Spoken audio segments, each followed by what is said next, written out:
moi, tout a commencé dans les années 80, donc à l'âge de 13 ans, où je me suis découvert cette passion de la coiffure. Et puis bon, j'ai fait mes armes dans le Nord. Et puis après un peu plus de 30 ans d'activité, j'ai décidé de changer de vie et de partir m'installer dans le Lot. J'avais envie pour cette activité de donner beaucoup de couleurs, beaucoup de lumière. J'ai choisi les États-Unis parce qu'effectivement, l'image, la couleur, les objets donnent beaucoup de gaieté et j'ai confirmation de mes clients aujourd'hui qu'ils aiment vraiment cette déco. Mon salon est un salon discount et les tarifs s'adaptent à toutes les personnes. J'ai rencontré une personne de la CMA qui m'a parlé de cette action éco-défi.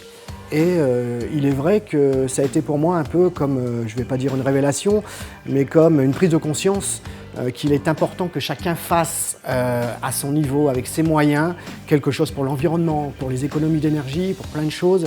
Et c'est vraiment suite à cette rencontre que j'ai décidé moi aussi de faire un effort. En coiffure, on utilise quand même beaucoup d'eau. Il nous faut une certaine pression, donc on a trouvé des réducteurs d'eau qui permettent de garder la même pression et d'économiser 30% d'eau, ce qui est quand même pas négligeable.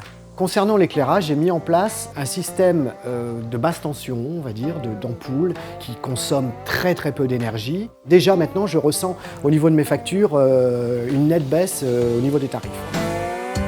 J'ai eu la chance également d'avoir 2 articles qui m'ont été consacrés dans la presse quotidienne régionale, ce qui n'est pas négligeable en termes de publicité, et il est vrai que j'ai eu quelques retombées.